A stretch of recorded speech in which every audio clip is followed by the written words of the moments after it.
Circles కూడా మసాలా ఇచ్చినట్టున్నాడు. దాంతోపాటు చూస్తే అటు రకుల్ ప్రీత్ సింగ్ సోదరుడి అరెస్టు తర్వాత వివాదం ముదురు పాకాన పట్టడం, ఇక పూరి జగన్నాథ స్వామి ఆలయంలో 3వ గది ఈరోజు తెరవబోతున్నారు 46 సంవత్సరాల తర్వాత.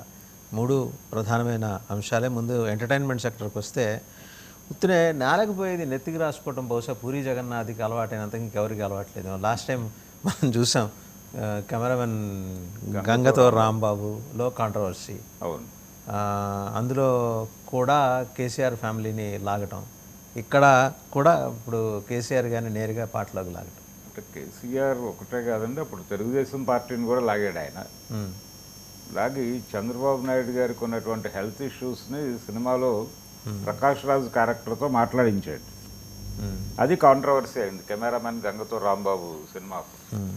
అలాగే అప్పుడు జరుగుతున్నటువంటి ప్రత్యేక రాష్ట్ర ఉద్యమం, తెలంగాణ ఉద్యమం మీద వ్యతిరేక వ్యాఖ్యలు కూడా చేయించాడు. ఒక రకంగా సమైక్య రాష్ట్రానికి అనుకూలంగా సినిమాని డ్రైవ్ చేశాడు. అది తెలంగాణ రాష్ట్రంలో కొంచెం వివాదాన్ని రేపింది. దీంతోపాటు ఆ రోజున సమైక్య రాష్ట్రం అనే నినాదంతో ఉన్నటువంటి తెలుగుదేశం నాయకులను కూడా బాధించింది ఆ సినిమా. బాధించి జగన్ అంటే పూరి జగన్ మీద ఒక రకంగా ఇతను జగన్ అభిమాని, అంటే వైఎస్ఆర్సీపీ జగన్ అభిమాని అని పూరి జగన్నాథ్ మీద ఒక బ్రాండ్ వేసేటువంటి సందర్భం కూడా అది. ఇది ఒక విచిత్రమైనటువంటి పరిస్థితి. అయితే ఇప్పుడు కొత్తగా కాంట్రవర్సీ ఏంటంటే ఆయన డబుల్ స్మార్ట్ అనే ఒక సినిమా ఇప్పుడు రిలీజ్కి రెడీ చేస్తున్నారు. దానికి సంబంధించి ఒక పాట రిలీజ్ అయింది. అది ఒక ఐటెం సాంగే. ఆ ఐటెం సాంగులో కేసీఆర్ గారి డైలాగ్ ఒకటి వాడారు. కేసీఆర్ గారు జనరల్గా అయితే ఏం చేద్దాం ఇప్పుడు అనే ఒక చిన్న ఎవరైనా రిపోర్టర్ అడిగినప్పుడు ఆయన సమాధానం చెప్పడానికి ముందు అయితే ఏం చేద్దామంటావు ఇప్పుడు అనేది ఒక ఊతపదంగా మారింది. దాన్ని చాలా మీమ్స్లో కూడా వాడుతున్నారు. అంటే పాపులర్ వ్యక్తులు వివిధ సందర్భాల్లో ఎక్కడో చోట కొంచెం క్యాచీగా ఉండేటువంటి డైలాగ్ ఏదైనా చెప్తే దాన్ని కట్ చేసి మీమ్స్లో వాడటం అనేది అది మనం చూసాం. సాంప్రదాయంగా మారిపోయింది. చిరంజీవి స్వామి అయిపోయా అనేది అయిన దానికి కానీ దానికి వాడేస్తున్నారు. మరి ఆయన అది వాడేస్తున్నారు, అది వాడుతున్నారు. దాంతోపాటు చాలా వాడేస్తున్నారు. ఇప్పుడు గుంటూరు కారంలో ఒక పాట ఉంది, కుర్చీ మడత పెడితే. ఆ కుర్చీ మడత పెడితే అనేది ఒక తాత డైలాగ్. అది దాన్ని పట్టుకొచ్చి దీనిలో వాడారు. అంటే మనకు ఒక పార్క్ దగ్గర ఉంటాడు ఆయన, ఆ డైలాగ్తో పాపులర్ అయ్యాడు ఆయన. ఆ తర్వాత దానికి జోడించి 2-3 బూతులు ఉంటాయి, వాటిని పరిహరించి ఆ మాట వరకు తీసుకుని దానికున్న పాపులారిటీని దృష్టిలో పెట్టుకుని వాడేసుకున్నారు. ఇప్పుడు అదే పద్ధతిలో కేసీఆర్ డైలాగ్ ఉన్నటువంటి పాపులారిటీని ఆల్రెడీ మీమ్స్లో తెగ వాడేస్తున్నారు అనేటువంటి ఒక వెసులుబాటును తీసుకుని దాన్ని పాటలో వాడేశాడు ఈయన. అలా ఎలా వాడేస్తారు? ఒక పొలిటికల్ పార్టీ లీడర్ ఆయన నిన్నటిదాకా అంటే 10 ఏళ్ల పాటు తెలంగాణ రాష్ట్రానికి ముఖ్యమంత్రిగా పనిచేసినటువంటి ఒక గౌరవనీయమైనటువంటి వ్యక్తిని పట్టుకొని ఆయన ఒక ప్రెస్ మీట్లో అన్న మాట పట్టుకుని దాన్ని తీసుకొచ్చి మీరు పాటలో, పైగా ఒక ఐటెం సాంగ్లో ఎలా వాడతారు అనేది వివాదం.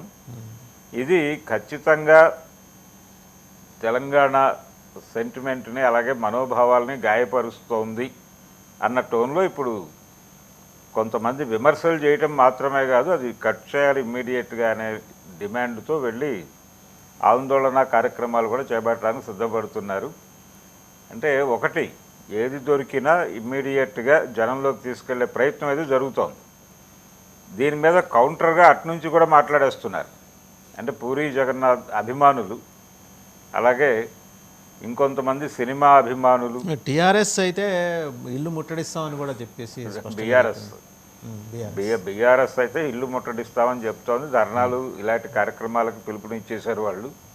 అయితే ఇదే టైంలో సినిమా లవర్స్ అనే పేరుతో కొంతమంది ఏం మాట్లాడుతున్నారంటే ఇది అలా ఎలా చేస్తారు, ఆల్రెడీ మీమ్స్లో వాడేసిన మాటే కదా వీళ్ళు వాడుతోంది, ఇందులో మనోభావాలు గాయపరచడం అనే అంశం అసలు లేదు.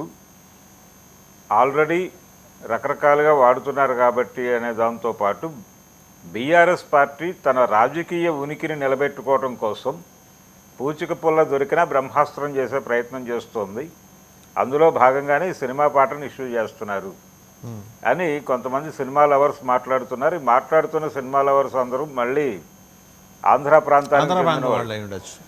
ఆంధ్ర ప్రాంతానికి చెందిన వాళ్ళు అనే ఆరోపణ ఇటు నుంచి వస్తుంది. దీంతో ఇది మళ్ళీ ఒకసారి పాత రోజులు గుర్తు చేసేలాగా, అంటే కెమెరామెన్ గంగతో రాంబాబు నాటి పరిస్థితి. అప్పుడు సమైక్య ఉద్యమం అలాగే తెలంగాణ ఉద్యమం రెండు ప్యారలల్గా నడుస్తున్నటువంటి టైం అది. ఆ వాతావరణాన్ని మళ్ళీ ఒక్కసారి గుర్తు చేశాడు పూరి జగన్నాథ్ ఈ మాట ఆ పాటలో వాడటం ద్వారా. మళ్ళీ ఒక్కసారి ఆ పాత జ్ఞాపకాల్లోకి వెళ్తున్నారు అందరూ. ఇది నిజానికి అది వాడకుండా ఉండుంటే బాగుండేది. అలా అంటే అది మీమ్స్లో వాడుతున్నారు, అది ఎవరు కంట్రోల్ చేయలేని పరిస్థితి. కానీ సినిమా అనేసరికి దానికి ఒక కర్త కర్మ క్రియ ఉంటారు ఓపెన్గా. ఈ మధ్య మనం చూస్తున్నాం కొన్ని సినిమాలకు సినిమాలే ఒక పొలిటికల్